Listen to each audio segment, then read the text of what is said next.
I realized that no anger I've ever felt came even close to as angry as I caused this person to be.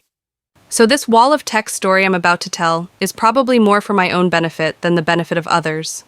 It's weighed on my mind a lot over the last several months, as it happened this past summer, and I haven't felt comfortable sharing the entire story with a single other person. I am not the person who went batshit insane angry, but instead was a major cause for someone else becoming so. After it happened, I realized that no anger I've ever felt came even close to as angry as I caused this other person to be. First, a few quick backstory facts. I am 23. I've lived in Wisconsin for the last 4 years for school, but grew up in Virginia and North Carolina. Every summer since I moved here, I've driven back to the East Coast for most of it, crashing and hanging out with old friends. So last April, I was planning my yearly visit. I had several friends lined up to stay with, one of them being, let's say, John in NC. John and I had been casual friends for a good 7 years or so, not particularly close, but always talked online once or twice a week. He had invited me to stay with him during the weekend of his 21st birthday. Not being one to turn down loud music and beer, I obliged. As that weekend approaches, I receive an increasing number of phone calls from him, divulging more intimate details of his life than I really care about. Particularly, he drones on about this girl he's been on again, off again dating for the past several months. Her name, let's say, is Emily. I'm trying very hard to avoid writing about this in a biased way. I'm not trying to paint what I eventually did in a clean light. Summer arrives, and I begin driving eastbound. John's birthday is still a week or so away, and he is my third stop along the way. I receive multiple texts, calls from him, confirming time and time again that I'm still coming. In his defense, I am pretty flaky, so in his shoes, I probably would have done the same. On the morning of his birthday, I wake up, have breakfast with the friends I'm currently with in Virginia, and drive the 4 hours south to his place in NC. I call John when I'm about an hour away to confirm the directions I printed off. He confirms them and asks if Emily can join him and I in hanging out today and at the bars tonight. He says that they aren't together, but he convinced her to see him on his birthday, and he's hoping that she'll come around. I tell him it's fine, after all, it is his birthday. I actually had assumed that he'd have a group of people together to go out, but apparently that was not the case. So I arrive, catch up with John, and then Emily meets us for lunch. She is pretty and friendly. She introduces herself and gives me a hug. John looks at her and very sternly asks, "Aren't you going to give me a hug?" There is a moment of awkward eye-averting tension before she laughs and hugs him. The hug lasts longer than appears comfortable. It was like, and here comes my bias telling again, he was trying to out-hug me. This sounds very silly, I know, but the important part here is that you can tell something is amiss. Something is not right.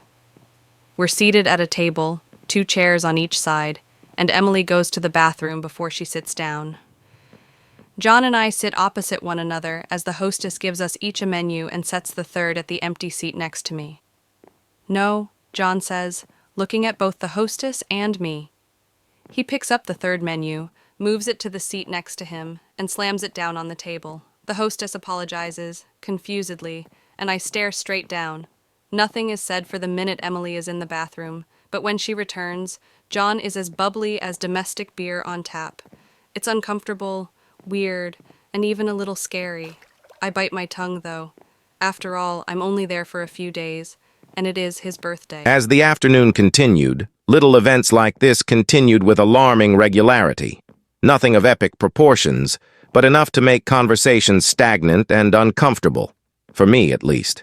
Enough to set quiet alarms and miniature red flags off in my head. I won't cite every instance of this, but it made me begin to regret the idea of spending an entire weekend of my only vacation of the year here instead of somewhere more fun and with people who are easier to get along with. "I pay for lunch," John saying. "Well, I hope so. I mean, it is my birthday after all." And Emily repeatedly thanking me, and we depart. It is still a few hours before bar time, so John suggests that we see a movie at the theater. Usually I would think this a terrible idea, Who wants to spend time with friends they haven't seen in a year in a dark room where you have to be quiet? But due to how awkward lunch was, I thought it to be an exceptional idea. I even suggested that we purchase a little booze on the way there to sneak into the theater. 21st birthday, right? My intentions were good, I swear. John immediately said no. Now, I knew that he wasn't much of a drinker at all. I was actually surprised he even wanted to go to the bars on his birthday. But I thought it would be fun and silly and rebellious, and hopefully ease some of his tension and discomfort. As he said no, though, Emily laughed and opened her purse, revealing a conveniently sized bottle of vodka.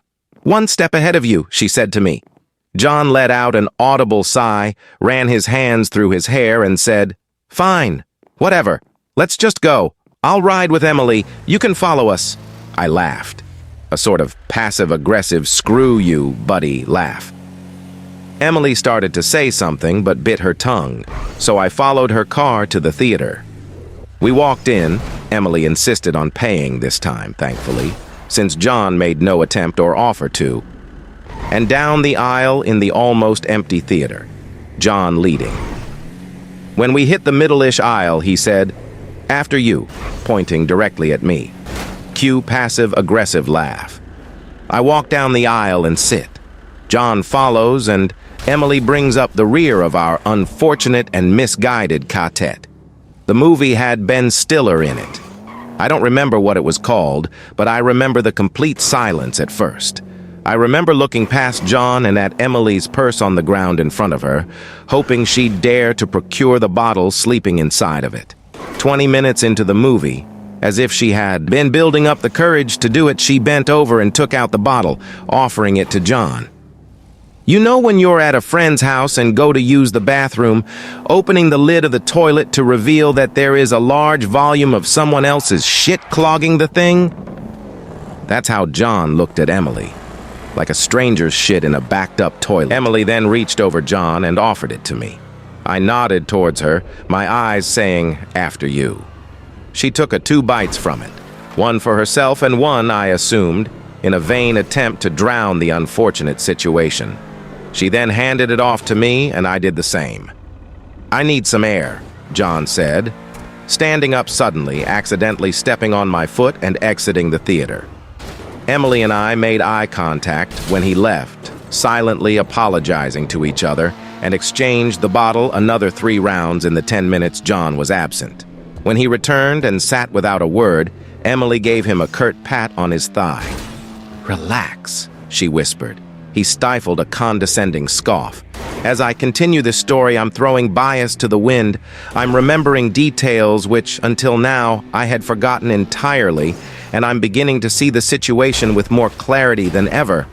After the movie, and a few more bottle exchanges in front of John, Emily and I were pleasantly buzzed, and conversation flowed a little more easily between us, but not too much more easily considering our present company. It was evening by that point, and had cooled off a bit, so the 3 of us took a walk before driving. By the time we got back to the cars, it was bar time. I followed Emily's car, with her and John inside, to her house to drop it off. I had insisted that I drive the 3 of us downtown tonight because I still futilely wanted John to have a good birthday, and I wasn't intending on drinking heavily, though I certainly wanted to. At Emily's house, when the 2 of them transferred into my car, Emily made the grave mistake of sitting in back, assuming John would ride shotgun. By this point, I knew before it happened that that would not be the case. So, with the 2 of them sitting in back, John complaining about my musical taste, we ventured downtown. Now, I'd never been downtown, and neither had John, considering his lack of drinking up to that point. So Emily took charge of where we would go. It was no later than 8 p.m. by that point, but it was already fairly busy out. She chose a bar with an outdoor patio and a blaring surround sound system, both inside and out. I agreed wholeheartedly with her choice. I picked up our first round of beers and we found a table out back. John said the beer tasted like shit. I mean, he was right. Bottles of Pabst were on special for $1 apiece, and I was growing very sick of him already by that point, so I wasn't about to splurge on anything.